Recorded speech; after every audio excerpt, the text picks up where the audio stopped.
Ante todos, muy buenas tardes. Mi grupo y yo vamos a exponerles el tema de análisis y diseño e identificación de riesgos en los puentes colgantes, en la construcción de puentes colgantes. Para empezar, solamente les voy a dar conceptos previos y después les van a explicar lo que es el análisis y el diseño.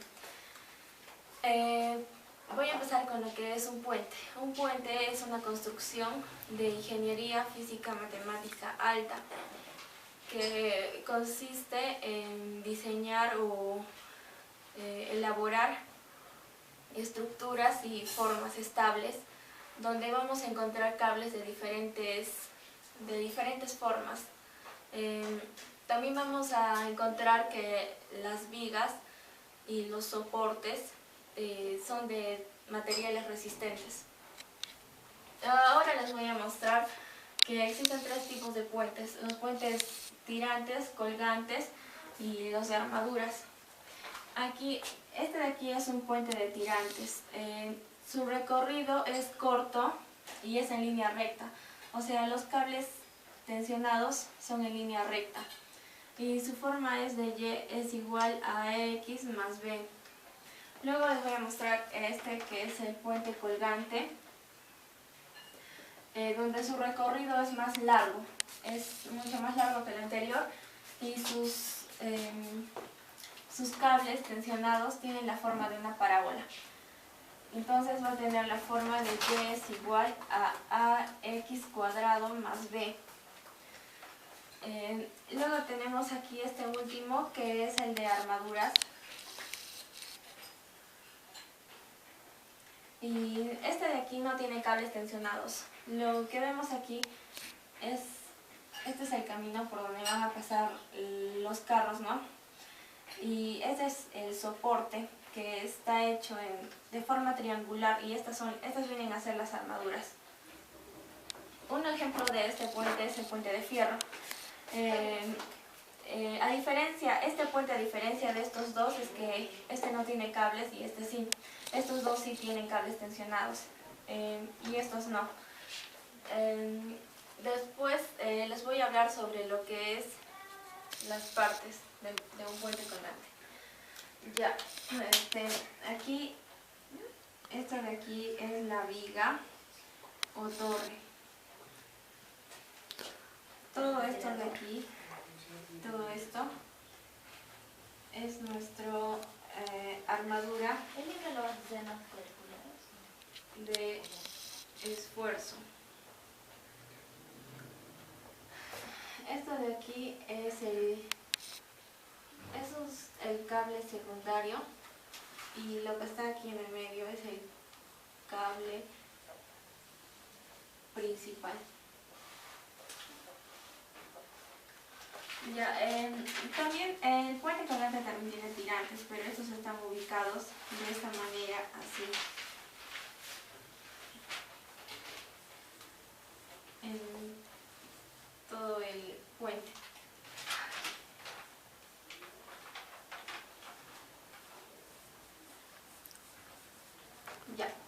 Ya, esos vienen a ser los tirantes. Y en los costados vamos a encontrar que esto son los tramos extremos.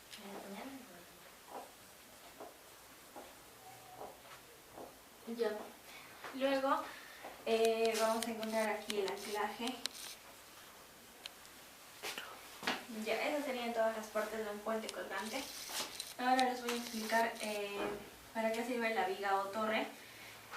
Aquí la viga o torre hace una proyección hacia arriba para darle estabilidad al puente. Esta también sirve para unir el cable secundario con el principal. Si en caso de que estas partes no estuvieran aquí, las vigas se irían por el peso del cable, se irían hacia adentro. Entonces, para contrarrestar esto, están estos cables secundarios que los van a jalar hacia afuera, donde las fuerzas que están contrarias se van a ir, entonces todo el puente va a tener equilibrio. esta parte de aquí que dijimos que es la armadura de esfuerzo, va a ir, los extremos van a ir unidos al anclaje y le van a dar rigidez y firmeza al puente. Luego tenemos aquí estos tirantes, los cuales van a darle firmeza a los cables que están tensionados para que con el viento no tenga movimiento. Entonces, para eso nos va a servir el tirante. Aquí en este punto, la viga o torre va a tener compresión, fuerzas de tensión para arriba y del medio para abajo. Y luego vamos a encontrar aquí también lo que es la tracción en los cables, donde van a ir hacia adentro. Ya, igual aquí y aquí. Ya, y ahora, gracias a estos, a la tracción y a la compresión, vamos a saber qué tipo de material tenemos que usar para hacer este puente colgante. Eso sería todo y a continuación mis compañeros van a seguir con la exposición. A continuación vamos a seguir con la exposición. Yo les voy a hablar sobre las fuerzas que intervienen en la construcción de un puente colgante, en el cual tenemos 4 fuerzas: la fuerza de tracción, compresión, gravitatorio y cortante. En la fuerza de tracción es aquel esfuerzo que está sometido a un cuerpo por la aplicación de 2 fuerzas que actúan en sentido opuesto y tienden a estirarse. Se localiza eso principalmente en los cables e intenta estirar un objeto. Las cualidades propias que definen su comportamiento de esto son la elasticidad, la plasticidad, la ductibilidad, la fragilidad. Bueno, acá vemos un ejemplo en el cual acá vemos una primera tensión en el cual cortamos y luego la segunda tensión en el cual acá vemos que es una fuerza de tracción. Ahora les voy a hablar sobre la fuerza de compresión. Es la resultante de las tensiones o presiones que existe dentro de un sólido. Acá vemos en este punto que ejerce otra tensión en este lado, en el cual ejerce una presión. Esa sería la fuerza de compresión. Luego les voy a hablar sobre la fuerza gravitatoria, que es aquella fuerza de atracción mutua que experimentan los cuerpos por el hecho de tener una masa determinada. El puente colgante debe de soportar el peso a través de los cables y el cual habrá una tensión y deberá ser mayor del otro extremo al del peso del puente en los anclajes, o de lo contrario el puente se va para abajo. El viento también se toma en cuenta mucho esto. Ahora les voy a hablar sobre la fuerza cortante, en el cual es llamada también tensión cortante o tensión de corte. Es aquella que es fijada en un plano que actúa tangente al mismo. Esos aparecen en el caso de aplicación de un esfuerzo o bien en un momento de torso.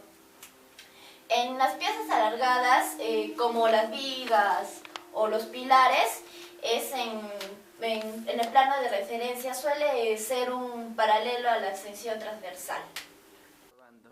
Ya, continuando con la exposición, ahora vamos a ver el diseño de un puente. Por lo tanto, como primer paso vamos a identificar qué tipo de fuerzas podemos encontrar.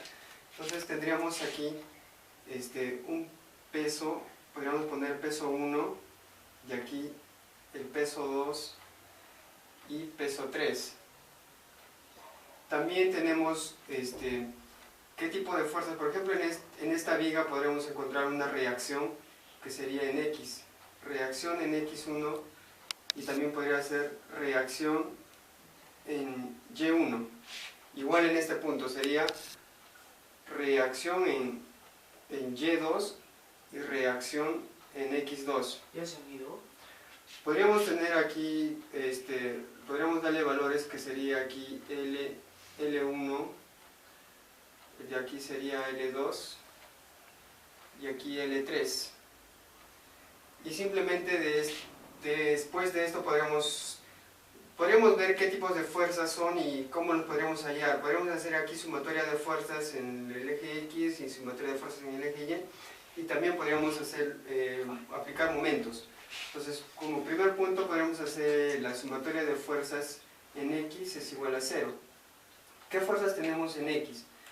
Tenemos Rx1 y Rx2. Entonces sería Rx1 más Rx2 es igual a 0.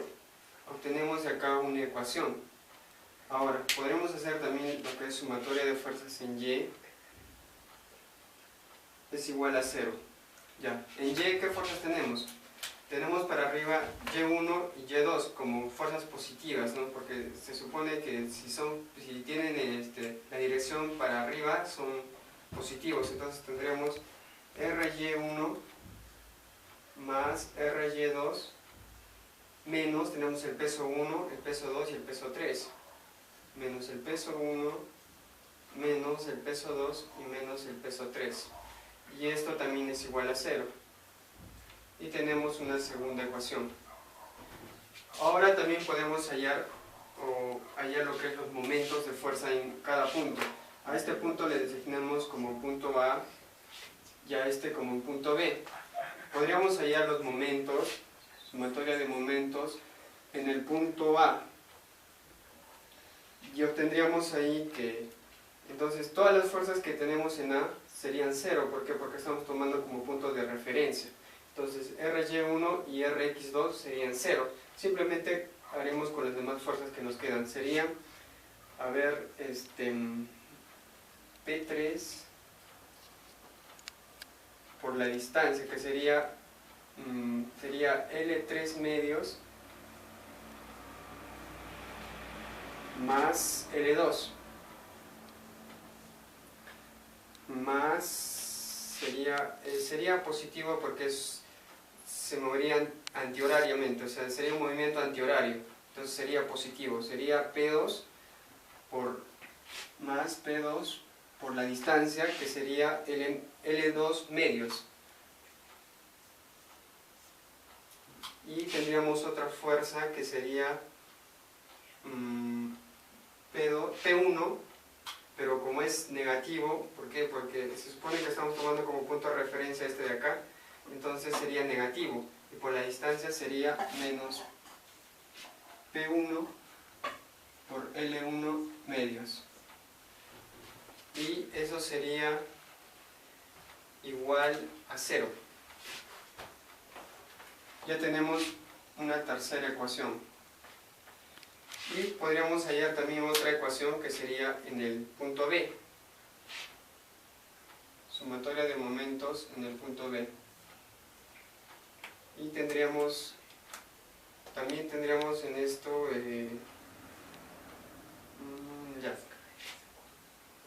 sería P3 por L3 medios menos sería P2, estamos tomando en el punto B, P2 por L medios por L2 medios menos la otra fuerza que sería P1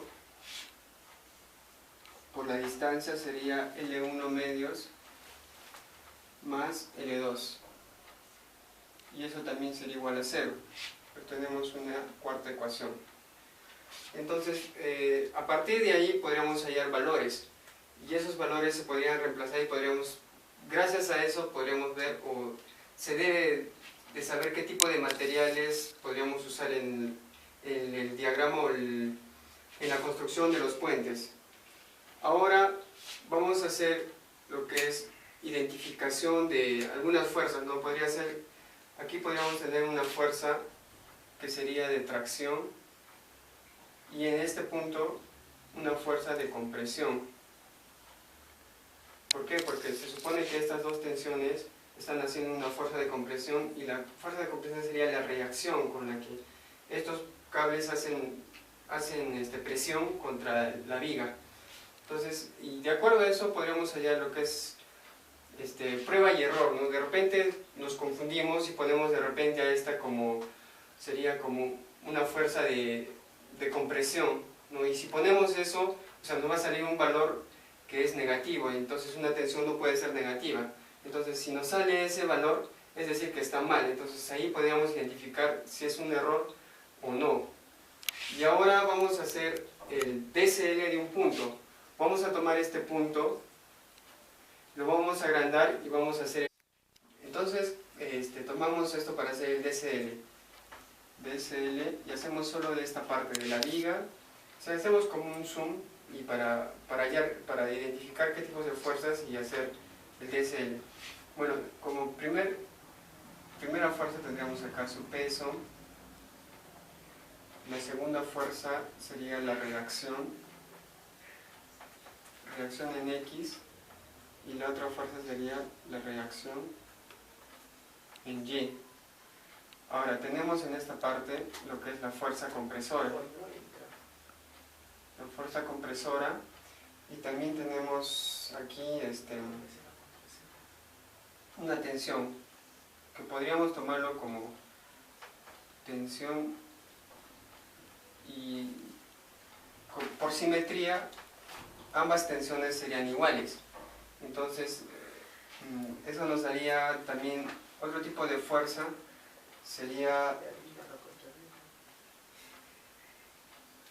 las distancias que encontramos acá, pero eso no afectaría en nada, ¿no? Entonces simplemente en la identificación tendríamos esos valores que serían el diagrama del cuerpo libre solo de esta parte. Ya, ahora podríamos aplicar, o podríamos hallar de repente en un ejercicio nos piden hallar la fuerza compresora de esta parte. Entonces para hallar eso nos dan un ángulo que es θb, que sería tomando punto de referencia esto, ¿no? Y nos pedirían hallar ese ángulo. Entonces, ¿qué haríamos? Simplemente podríamos graficar esta parte. Esta sería la tensión B, o la tensión, sería el ángulo. Entonces esto podríamos descomponer, y acá tenemos la otra tensión. Estas dos tensiones las podríamos descomponer. Bueno, una de sus componentes sería este de acá y este de acá. Y por simetría sabemos que el ángulo también va a ser el mismo aquí, sería θb. Entonces estas fuerzas serían T como es opuesto al ángulo, sería por el seno de θb, al igual que este otro sería T por el seno de θb. Entonces tendríamos ahí lo que es, nos piden la fuerza compresora de ahí, entonces sería la sumatoria de fuerzas en Y es igual a 0. Y como fuerzas tendríamos, la primera fuerza sería la compresión que nos piden, menos sería el peso, y menos estas fuerzas que estarían ubicadas aquí, esas dos fuerzas. Entonces serían menos T por el seno de θb, y la otra fuerza también T por el seno de θb, y eso sería igual a 0.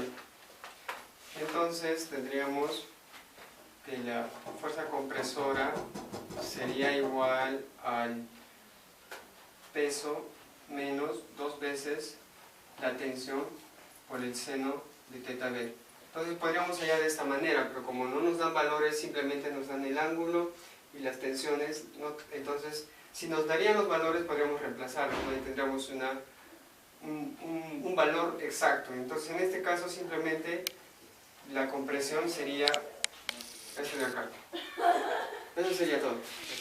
Continuando con la exposición, a continuación daremos a conocer un problema de aplicación que consiste más que todo en demostrar que en un puente colgante, que es el tema que estamos tocando, las tensiones en los cables son diferentes en diferentes puntos, ¿no? Ya que en la vida real, en la vida del mundo físico, teóricamente las tensiones en los cables o en lo que es vigas son iguales, pero vamos a demostrar que esto no es cierto, ya que en la realidad no se da. A continuación, un problema de aplicación que nos pide demostrar esto, que la tensión 1 sea igual al peso por la longitud al cuadrado sobre 8a, y donde nos dice que el peso de los cables son constantes, es decir, en cada punto el peso va a ser constante, y que nos da la unidad del peso, que sería libra sobre pie, en este caso de lo que es los cables tensionados. Bien, realizando lo que es el diagrama de las fuerzas, para realizar un diagrama de cuerpo libre que es necesario, podemos decir que en la gráfica nos dan que la tensión 1 está en este lado, en el punto más bajo del cable parabólico que observamos aquí. Entonces podemos decir que acá hay una tensión T, y aquí, si observamos de esta tensión T con la tensión 1, hay un ángulo que forma que le vamos a poner θ, y hacia abajo que se encuentra el peso del cable en el punto más bajo, que sería W. Vamos a poner de esta manera. Entonces simplemente procedemos a hacer el DCL de lo que es la tensión al punto más bajo del cable. De esta manera obtendríamos el siguiente triangulito, ¿no? Hacia aquí que va a ir la tensión T, hacia aquí va a ir la tensión T1, y hacia abajo el peso, que es W, formando el ángulo θ. Ya, bien, para poder demostrar que las tensiones son diferentes en lo que es en el cable, en diferentes puntos, tenemos que tener en cuenta lo que es las ecuaciones diferenciales, lo que bien ya explicaron anteriormente. Entonces vamos a hacer uso de las ecuaciones diferenciales, que generalmente, como dijeron, consiste en lo que es derivar. Y generalmente se plantean estas ecuaciones para poder determinar valores que se pueden utilizar en las tensiones de los cables. Entonces simplemente procedemos a realizar las ecuaciones diferenciales. Pero como dijeron, las ecuaciones diferenciales consisten generalmente en derivar. La derivada en una curva es la pendiente o la tangente. Entonces simplemente procedemos a hacer lo siguiente. Tangente de θ, calculamos el ángulo de tangente, que vendría a ser la derivada o la pendiente, que sería W sobre T1. Sabemos que W podemos reemplazar de la siguiente manera. Esta B va a ser igual a lo que es W, que va a ser el peso ya multiplicado por la gravedad, sobre una longitud de tiempo, que va a ser X, le vamos a considerar de esa manera. Entonces simplemente para obtener W lo despejamos y vamos a obtener que W va a ser igual a esa W minúscula por X. Entonces reemplazamos aquí que la tangente θ, pero tangente θ podemos representarla como vamos a hacer ecuaciones diferenciales sobre la variación de Y con respecto a X, ya que en eso consiste lo que es derivadas. Y W, que va a ser W minúscula por X sobre T1. De aquí podemos obtener lo siguiente, lo que es despejar diferencial de Y, pasamos multiplicando lo que es diferencial de X al otro lado. Y aquí, como tenemos diferenciales, para que las diferenciales se puedan retirar, simplemente podemos aplicar integrales a los dos lados. Aplicamos a los dos lados y no pasaría nada porque es una ecuación. Entonces tenemos aquí que integral con respecto a diferencial de Y sería Y, y aquí sería W, con respecto a X sería X cuadrado sobre 2T1 más una constante, y eso nos quedaría en lo que es respecto a Y. Ahora, lo que es ecuaciones diferenciales,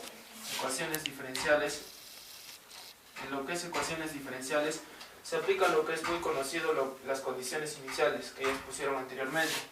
Entonces, simplemente procedemos a aplicar condiciones iniciales para poder obtener lo que nos están pidiendo.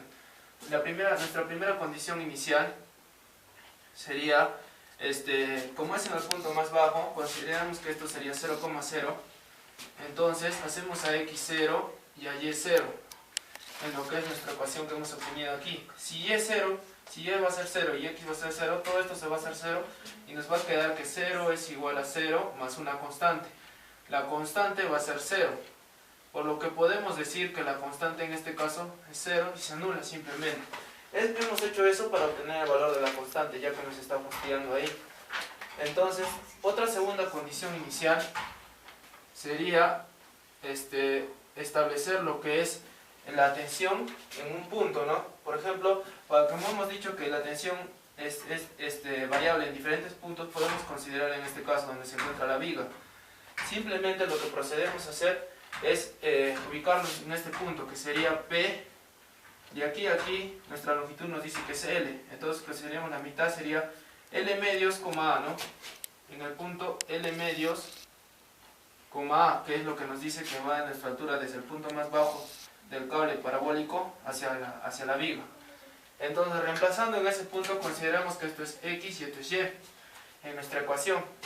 Simplemente procedemos a hacer lo siguiente, reemplazamos Y es igual a A, donde va a ser W por X al cuadrado, pero en este caso X es L medios al cuadrado sobre 2 veces la tensión 1. Y como observamos aquí, simplemente podemos hacer A va a ser igual a W por L cuadrado, WL cuadrado sobre 4 sobre 2 veces T1. Y aquí aplicamos la doble C, ¿no? Esta es unidad. Y aquí nos quedaría WL cuadrado sobre 8 veces T1. Y lo que queremos nosotros es obtener esto. Simplemente despejamos T1 hacia acá y tendríamos WL cuadrado sobre, pasan dividiendo, sería sobre 8A. Y esto sería lo que nos pide, ¿no? Observamos ahí T1, WL cuadrado sobre 8A y de la misma manera. De esa manera estamos comprobando que la tensión en este punto va a ser diferente a la de esta de acá, que lo vamos a ver a continuación. Ya, continuando con el problema de aplicación, ahora vamos a demostrar que la tensión es diferente a este punto. Vamos a demostrar en la tensión en el punto de la viga. En este caso, en el anterior, podemos haber considerado esto como un punto A y este como un punto B. Simplemente realizamos el diagrama de fuerzas, que sería la tensión en el punto B, que sería hacia acá, más o menos en esta dirección, y la tensión 1, que sería en forma paralela. En el eje horizontal, las tensiones sí siempre se va a cumplir que van a ser iguales. Pero ¿qué va a suceder? Que las tensiones en la curvatura no van a ser iguales, va a variar. Entonces, el ángulo que va a formar la tensión B con la tensión 1 va a ser un ángulo mucho diferente a este de aquí.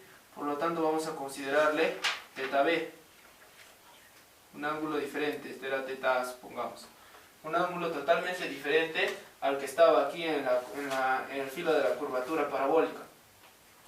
Entonces, una vez que hemos procedido a graficar y con los datos que hemos obtenido anteriormente de lo que era la tensión en el punto más bajo en este lado, que era la tensión 1 que nos salió esto, y la tangente de teta, el ángulo teta, en este caso era WX sobre T1, podemos decir que TB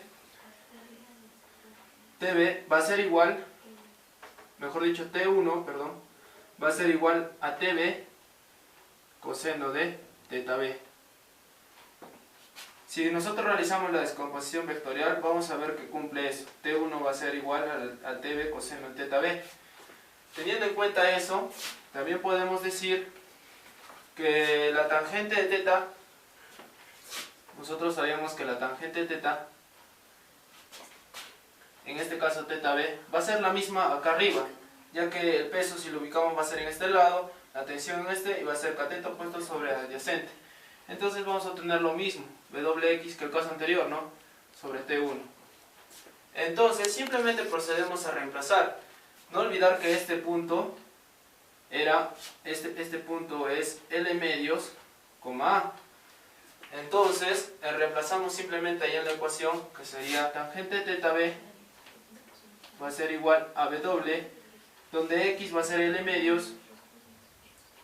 De frente lo vamos a multiplicar ya. Sería L sobre 2 sobre T1, donde T1 que hemos demostrado anteriormente era W en el cuadrado sobre 8A.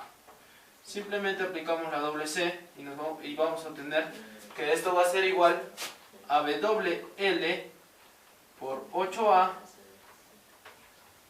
sobre 2 veces WL cuadrado. Aquí podemos observar que podemos eliminar algunas variables, que sería W, L con L, y nos quedaría mitad 1, mitad 4, y aquí nos quedaría entonces por consiguiente que la tangente teta B va a ser igual a 4A sobre L. Obteniendo esto, nosotros podemos realizar un triangulito para obtener el coseno de teta B, ya que eso es lo que queremos hallar para poder hallar la tensión B. Entonces simplemente procedemos a hacer el triangulito, que sería de esta manera, y sabemos que el ángulo teta B se encuentra en este lugar, y la tangente sería cateto opuesto sobre adyacente. Lo que yo quiero, en un coseno se necesita la hipotenusa y el cateto adyacente. Tengo el cateto adyacente, pero me falta la hipotenusa. Simplemente acá puedo aplicar Pitágoras y me quedaría la raíz cuadrada de L al cuadrado más 16A cuadrado. Esto se obtiene de realizar Pitágoras. Simplemente entonces podemos decir que T1, reemplazando aquí en la ecuación número 1, ahora en 1, podemos obtener lo siguiente, que T1 va a ser igual a TB. TB, ¿quién es? TB es, coseno de teta B va a ser igual a L sobre la raíz cuadrada de L cuadrado más 16A cuadrado. Obteniendo eso, simplemente procedemos a reemplazar en T1. T1 era, despejamos de una vez. TB va a ser igual a todo esto sobre la raíz cuadrada de L cuadrado más 16A cuadrado. Despejando sería que tendríamos T1 sobre todo esto, ¿verdad? Simplemente entonces obtendríamos, en T1 reemplazamos, sería WL cuadrado sobre 8A, todo esto sobre L sobre la raíz cuadrada de L cuadrado más 16A cuadrado. Entonces simplemente aplicamos la doble C aquí y podemos simplificar, ¿no? L, ¿qué más? Nada más. Entonces simplemente nos quedaría aquí, entonces nos quedaría W por L sobre 8A por la raíz cuadrada de 16 L cuadrado más 16A cuadrado. Y como vemos, si se dan cuenta, obtenemos lo mismo que el problema nos está pidiendo determinar. Y podemos llegar a la conclusión de que las tensiones en este punto y en este punto no son iguales, lo cual estamos comprobando que teóricamente se confirma que sí es cierto, que las tensiones son iguales teóricamente, pero en la realidad, en el momento de la práctica, observamos que no son iguales. Y son detalles que se consideran al momento de construir un puente colgante, como observamos aquí. Eso sería todo en el problema de aplicación. Muchas gracias. Bueno, continuando con la exposición, vamos a hablar acerca de peligros y riesgos que podemos encontrar en lo que es en un puente colgante. Primero voy a tratar de mencionar un poco lo que es con los equipos que se va a utilizar para este tipo de trabajo en un puente colgante.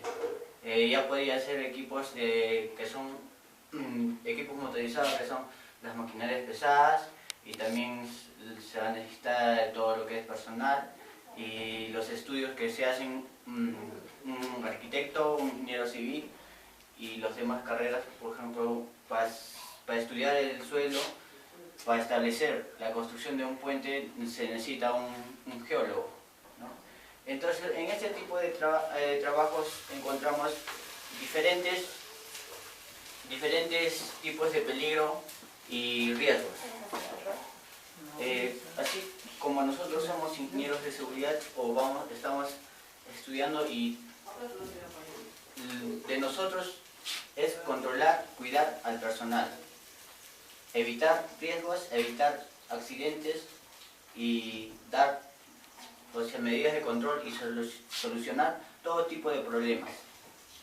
Entonces, En lo que hemos encontrado más o menos en la construcción de un puente que fuimos a visitar, hemos visto un terreno inestable. Dentro de un terreno inestable encontramos los riesgos de caída. Podría ser caída, podría ser hundimiento.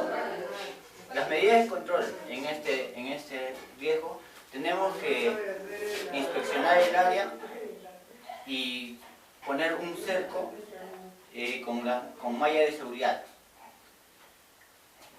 Siguiente, las cargas suspendidas. En las cargas suspendidas encontramos los siguientes riesgos, que son caídas a desnivel, fracturas.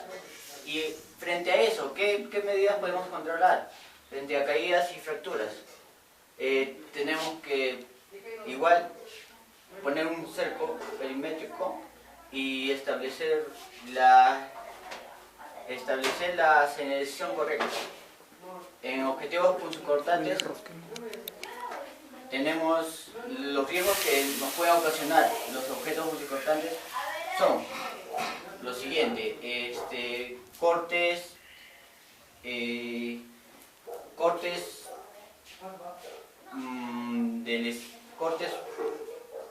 de gran rasgos, y también las medidas controles a tomar frente a esto son uso de EPPs correctos, que generalmente se usa para este tipo, es lo que es guantes de cuero. El siguiente peligro tenemos la excavación de zanjas. En el momento, al instante de la excavación de zanjas, tenemos o encontramos los siguientes riesgos. Podría haber caída a distinto nivel, caída al mismo nivel, y frente a eso, para tomar las medidas de controles, tenemos que, igual de tal forma, tenemos que señalizar y poner un cerco perimétrico con mallas. El último riesgo que les voy a hablar, lo que es falta de señalización. Por falta de señalización encontramos riesgos, lo que es caída, lo que es fracturas y caídas a distinto nivel. De tal forma, las medidas controles que hemos visto es poner la señalización correcta, ponerse con todas las medidas que la seguridad nos indica, según el reglamento. Gracias. La exposición que se refiere a los riesgos del puente colgante. Como peligro tenemos acá material particulado, que se refiere al polvo, porque mayormente en el puente colgante se trabaja con material que es la arena fina, arena gruesa, cemento.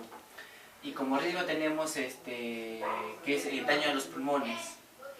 Y como medida de control es el uso del EPP, como es el respirador de caña de media cara. Como segundo peligro tenemos el exceso de ruido. Como riesgo tenemos pérdida de auditiva. En sí es una enfermedad ocupacional. Y como medida de control tenemos los tapones de oídos, las orejeras, que cubre todo el oído, porque también evita que entre el polvo, ¿no?, al oído. Como tercero tenemos exposición a la radiación. Ahí tenemos, por ejemplo, la soldadura, ¿no? La soldadura que es ultravioleta, porque ahí se va a tener que soldar las vigas. Y como riesgo tenemos bolito, ¿no? Son enfermedades ocupacionales como dermatitis, cáncer o pérdida de ojos, ¿no? O sea, disminución de la vista. Y como medida de control tenemos que es colocar barreras